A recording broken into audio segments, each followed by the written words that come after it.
everyone and welcome back to Mind Review. I am Sakshi Kaushik और आज की video में डिस्कस करेंगे एक new topic related to organisational psychology and this topic is leadership. So let us quickly begin with our video. So leadership होता क्या है? It basically who is a leader. Before that you should know who is a leader. तो एक leader वो होता है जो लोगों को लीड कर रहा है, उनको गाइड कर रहा है ना. The leader is somebody who is having people who follows them. So वो इंसान एक लीडर होता है जो जिसको लोग फॉलो कर रहे हैं, जो लोगों को लीड कर रहा है, लोगों को साथ साथ गाइड भी कर रहा है.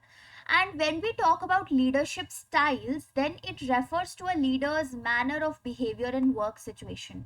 तो जब वर्क सिचुएशन की बात आती है, जब काम करने की बात आती है, तो वो जो लीडर है, जो सबको गाइड कर रहा है, जिसको सब फॉलो कर रहे हैं, उसका बिहेवियरल स्टाइल वर्क करते वक्त कैसा है is known as leadership style.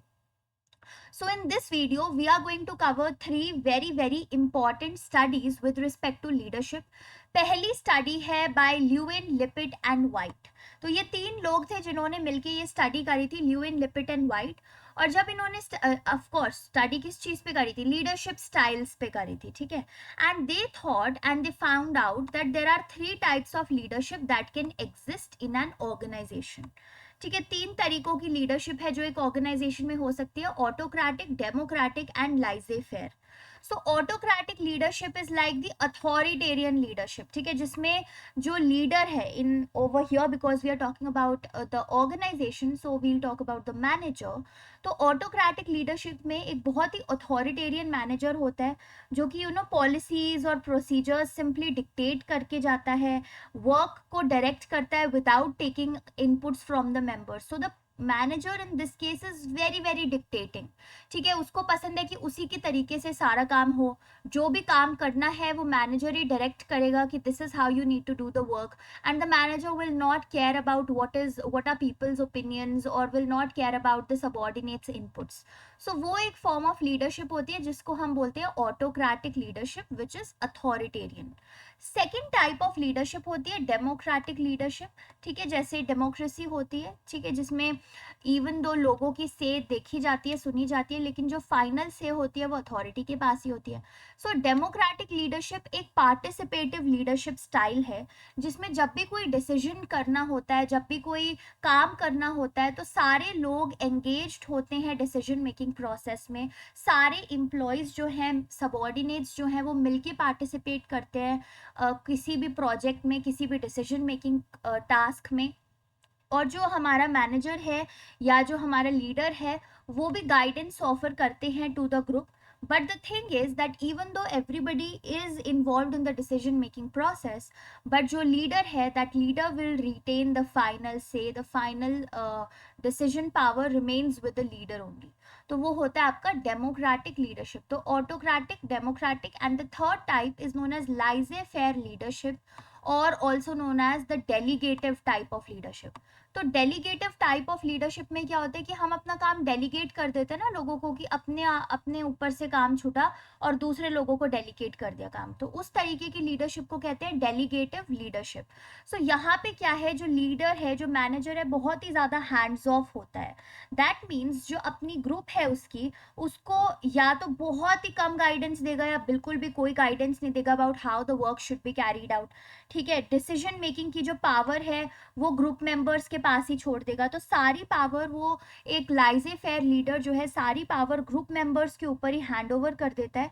बस करता क्या है कि जो टूल्स और जो रिसोर्सेज चाहिए होंगे किसी एक पर्टिकुलर प्रोजेक्ट को कंप्लीट करने के लिए, those tools and resources are provided. ठीक है, but the ultimate power, the decision making thing, the guidance, everything is left to the group and the group members have to sort everything out on their own. तो ये तीन type के leadership styles थे. Autocratic एक extreme है जो बिल्कुल ही अच्छा नहीं है. ठीक है, लाइजे फेयर भी एक एक्सट्रीम है जो इतना अच्छा नहीं है. Democratic leadership is kind of a sweet spot जहाँ पे फ्रीडम भी दे रहे हैं लेकिन फाइनल से भी रिटेन हो रहा है. Now let us move on to the second leadership style studies, which was the Ohio State studies. ठीक है, ओहायो स्टेट स्टडीज के अकॉर्डिंग हुआ क्या कि जब उन्होंने अपनी रिसर्च कैरी आउट करी तो उन्होंने कोई लीडरशिप स्टाइल एज सच नहीं दिया, बट उन्होंने क्या बोला इनिशियली कि दो इंडिपेंडेंट लीडरशिप डायमेंशंस होती हैं, दो डायमेंशंस होती है लीडरशिप की जो इंडिपेंडेंट होती है एक दूसरे के, but these two dimensions are very important in forming what kind of a leadership style a person will have. तो एक डायमेंशन है इनिशिएटिंग स्ट्रक्चर और दूसरी डायमेंशन है consideration. So initiating structure is basically, you know, the extent to which a leader will define his own role and the roles of the subordinates to attain a goal. तो जब भी कोई गोल attain करने की बात आती है तो लीडर होता है और सबॉर्डिनेट्स होते हैं, दोनों के कुछ ना कुछ रोल होते हैं. तो इनिशिएटिंग स्ट्रक्चर वही एक्सटेंड होता है कि कितने एक्सटेंट तक एक लीडर अपना भी रोल डिफाइन कर रहा है उस गोल को रीच करने के लिए कि वो क्या रोल प्ले करेगा, और जो उसके सबॉर्डिनेट्स है वो क्या रोल प्ले करेंगे उनको भी डिस्क्राइब करके एक्सप्लेन कर रहे हैं कि भाई देखो आपका ये रोल है इस पर्टिकुलर गोल को रीच करने में. So what will this help? Initiating structure अगर हमारा हाई होगा, अच्छा होगा, दैट मीन्स लीडर अगर अच्छे से एक्सप्लेन कर रहा है कि आपका रोल क्या है इस पर्टिकुलर गोल को रीच करने के लिए, आपको क्या चीजें करनी है. So the members will have a clarity as to what they have to do in order to reach the goal. ठीक है, वो बड़ी वेग और एम्बिगुअस सिचुएशन में फंस के नहीं रह जाएंगे कि जहाँ पे उन्हें ये तो पता हो कि गोल क्या है but they don't know what is their role and how do they need to achieve that goal. So initiating structure is जहाँ पे डिफाइन किया जाए और स्ट्रक्चर बताया जाए अपने खुद के रोल का और अपने सबॉर्डिनेट्स के रोल्स का भी to reach a goal. And second dimension of leadership is consideration. Consideration is कि कितने एक्सटेंट तक जो लीडर है वो अपने रिलेशनशिप्स विद द सबॉर्डिनेट्स को म्यूचुअल ट्रस्ट के बेसिस पे बना रहा है. ठीक है, रिस्पेक्ट दे रहा है सबॉर्डिनेट्स को, उनके जो आइडियाज हैं उनकी जो फीलिंग्स हैं उनको रिगार्ड कर रहा है. सो वो होता है कंसिडरेशन कि कितने एक्सटेंट तक एक लीडर कंसिडरेट है अपने एम्प्लॉयज या अपने सबॉर्डिनेट्स के टूवर्ड्स. एक रिलेशनशिप जो बन रहा है professional relationship, is it built on trust, is it respectful relationship, are the feelings of subordinates and the ideas of subordinates being regarded by the leader or not. तो ये दो independent leadership dimensions थे. अब before talking about these two things, let us see the Ohio State studies through a graphical mode. ठीक है, तो ये एक पूरा structure है जो बन जाता है. So over here you have one dimension which is the dimension of consideration, और यहाँ पे आपकी दूसरी डायमेंशन है जो कि डायमेंशन है स्ट्रक्चर की. आई एम सॉरी, कंसिडरेशन ही लिखा है. So this is your dimension of structure. ठीक है, तो अब कंसिडरेशन पे कोई लीडर लो भी हो सकता है और कोई लीडर हाई भी हो सकता है, वेर एज सिमिलरली कि जो हमारा इनिशिएटिंग स्ट्रक्चर है उस पर कोई लीडर लो भी हो सकता है और हाई भी.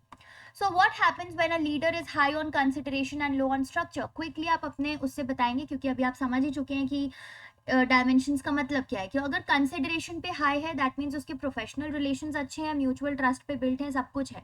बट लो ऑन स्ट्रक्चर है दैट मीन्स उसने क्लियरली डिफाइन नहीं किया हुआ कि किसका क्या रोल होगा. सो अगेन होगा क्या कि लोगों के अंदर कंफ्यूजन रहेगी कि गोल एग्जैक्टली रीच करने के लिए मुझे क्या चीज करनी है. ठीक है, सेकंड पॉसिबिलिटी है कि लो ऑन कंसिडरेशन हो और स्ट्रक्चर पर भी लो हो. सो इनिशिएटिंग स्ट्रक्चर भी लो है, कंसिडरेशन भी लो है. This is a very very bad state of leadership कि ना तो वो अपने एम्प्लॉयज को रिस्पेक्ट करें, अपने सबॉर्डिनेट्स के आइडियाज को ना ही रिगार्ड करें, ना ही उन्होंने कोई रोल्स डिफाइन किया है, ना स्ट्रक्चर डिफाइन किया है. Then high on structure and low on consideration की रोल्स वगैरह सब बहुत अच्छे से डिफाइन कर दिए, बट एक जो म्यूचुअल रिस्पेक्ट होनी चाहिए, एक म्यूचुअल ट्रस्ट होना चाहिए, वो है ही नहीं, वो मिसिंग है एस्पेक्ट.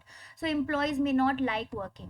ठीक है, so the best type of leadership style sort of according to Ohio State studies, or the best condition which leads to positive outcomes is high consideration and high structure. तो एक ऐसा leadership style या एक ऐसा leader जो consideration पे high हो, यानी कि अपने जो employees हैं उनके towards रिस्पेक्ट है, म्यूचुअल ट्रस्ट है, रिगार्ड है उनके फीलिंग्स के लिए, और वो स्ट्रक्चर पे भी हाई हो, दैट मीन्स उसने अच्छे से डिफाइन किया है रोल्स, अपना भी क्या रोल है और दूसरे सबॉर्डिनेट्स का क्या रोल्स है. सो ओहायो स्टेट स्टडीज के अकॉर्डिंग अगर दोनों डायमेंशंस ऑफ लीडरशिप पे एक लीडर हाई है तो जो है पॉजिटिव आउटकम्स होते हैं. Now with in your Ohio state studies दो टाइप के क्वेश्चनर्स हैं जिसके बारे में आपको पता होना चाहिए, even the full form, because काफी बार ये एमसीक्यूज में आ जाते हैं. सो एक क्वेश्चनर है LBDQ which is your leader behaviour description questionnaire.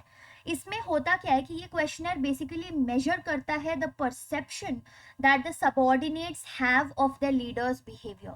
तो जो सबऑर्डिनेट्स हैं एक लीडर के, उन सबऑर्डिनेट्स का क्या परसेप्शन है लीडर बिहेवियर को लेके, कि उनके अकॉर्डिंग उनके लीडर का बिहेवियर कैसा है। तो LBDQ वो चीज मेजर करता है। और दूसरा क्वेश्चनर होता है LOQ which is leadership opinion questionnaire. इसमें क्या होता है कि लीडर का परसेप्शन मेजर किया जाता है अबाउट देयर ओन बिहेवियर, कि लीडर का क्या पर्सपेक्टिव है अपने खुद के बिहेवियर के बारे में। So these are your Ohio State studies के some important points, and now we move on to the third and last type of leadership style की study that we have to study today. Okay, leadership style की study that we have to study. All right. So this was conducted by University of Michigan, and इसलिए इसका नाम है University of Michigan Studies. University of Michigan studies को behavioural leadership studies के नाम से भी जाना जाता है। और इस स्टडी के थ्रू, इस रिसर्च के थ्रू इन लोगों ने क्या फाइंड आउट किया था, they wanted to identify the styles of leader behaviour that would result in higher performance and satisfaction of a group.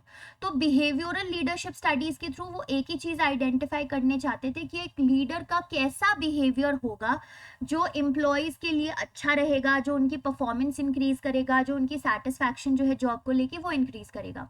So they found out 2 styles of leadership. उन्होंने बोला 2 तरीकों के लीडरशिप पॉसिबल है, एक है job centred leader और एक है एम्प्लॉय सेंटर्ड लीडर। सो एक leadership style can be job centred, जिसमें क्या है कि जो लीडर है वो बहुत ही क्लोज अटेंशन पे कर रहा है कि उसके सबऑर्डिनेट्स कैसे काम करते हैं, उनके सबऑर्डिनेट्स की परफॉर्मेंस को मेजर करता रहता है। और फिर उसके बाद जो वर्क प्रोसीजर्स हैं कि कैसे काम करना चाहिए, what are the ways by which you can work on this particular project, वो चीज़ भी काफ़ी अच्छे से वो लीडर एक्सप्लेन करता रहता है। सो जॉब सेंटर्ड लीडरशिप, आपको नाम से ही पता लग रहा है कि वो सिर्फ जॉब से रिलेटेड चीज़ों पे डिस्कशन करने चाहते हैं, ठीक है। क्लोज अटेंशन है कि सबऑर्डिनेट के काम कैसे हैं, वर्क प्रोसीजर्स एक्सप्लेन करना, परफॉर्मेंस मेजर करना and all of those things. Whereas on the other hand जो एम्प्लॉय सेंटर्ड लीडरशिप्स होती है, उसमें जो लीडर होती है वो एम्प्लॉय पे फोकस करती है, ठीक है। The leader focuses on developing cohesive work groups. Cohesive work groups मतलब कुछ ऐसे वर्क ग्रुप्स जो क्लोजली काम करे, जिनका बॉन्ड आपस में अच्छा हो। और ऐसी लीडर जो एम्प्लॉय सेंटर्ड लीडरशिप पे फोकस करे, that leader focuses on employee wellbeing and employees job satisfaction. So even तो उनका फोकस काम पर भी होता है, ऐसा नहीं है कि वो बिल्कुल ही लेड बैक अप्रोच में काम पे फोकस ही नहीं करे, बट उनका मेजर फोकस होता है कि जो वर्क ग्रुप्स हों उनमें अच्छे पॉजिटिव रिलेशनशिप्स रहे, पॉजिटिव कम्युनिकेशन रहे, ठीक है। एम्प्लॉय वेल रहे, एम्प्लॉय की वेलबींग की देखभाल करना, और ये देखते रहना कि एम्प्लॉय अपनी जॉब से सेटिस्फाइड है कि नहीं, अपने काम से सेटिस्फाइड है कि नहीं। So these are the 2 types of leadership styles that are possible according to behavioral leadership studies or University of Michigan studies, job centered and employee centered. अब जो बाकी और स्टडीज हुई हैं उन्होंने ये फाइंड आउट किया है कि जो जॉब सेंटर्ड लीडरशिप होती है, job centred leadership even though जो उसका प्रोडक्शन होता है वो स्लाइटली ज़्यादा होता है दैन एम्प्लॉय सेंटर्ड। मतलब जो ओवरऑल प्रोडक्शन होता है ना एक ऑर्गेनाइजेशन का, that how productive it was in terms of work, तो वो जॉब सेंटर्ड लीडरशिप का ज़्यादा पाया गया है as compared to employee centred leadership. But the thing is कि जैसा जॉब सेंटर्ड लीडरशिप है जिसपे सिर्फ जॉब और काम और आउटकम और परफॉर्मेंस पे फोकस किया जा रहा है, उसको बहुत देर नहीं लगती इस चीज़ में टर्न होने में जहाँ पे जो लीडर है वो डायरेक्ट प्रेशर यूज़ करने लग जाए, पोकीनेस करने लग जाए, क्लोज सुपरविजन रखने लगे एम्प्लॉयज़ के काम पे। तो ऐसी चीज़ होते ही जो जॉब सेंटर्ड लीडरशिप है, it can also lead to reduced job satisfaction amongst employees and increase in absenteeism and turnover। तो एब्सेंट, ये पहले वाली वीडियोस में भी हम ऑर्गेनाइजेशनल साइकोलॉजी की वैसे डिस्कस कर चुके हैं। एब्सेंटिज्म इज कि जब लोग छुट्टी ज़्यादा लेने लग जाए ऑर्गेनाइजेशन से। टर्नओवर इज कि जब एक स्मॉल टाइम पीरियड में ही या तो वॉलंटरीली या फिर इनवॉलंटरीली इंडिविजुअल्स परमानेंटली जा रहे हैं जॉब छोड़कर, या फिर उनको निकाला जा रहा है जॉब से। सो जॉब सेंटर्ड लीडरशिप जब ऐसी टॉक्सिक हो जाती है, देन जो है जितना भी प्रोडक्शन हो रहा था वो सारा डी प्रोडक्शन में चला जाता है because of employees leaving the job और taking a lot of leaves और the decrease job satisfaction. So इसीलिए ऑल इन ऑल ये जो हमारा एम्प्लॉय सेंटर्ड लीडरशिप होता है ना, वो ही अच्छा होता है because this is the only one which led to improved work flow.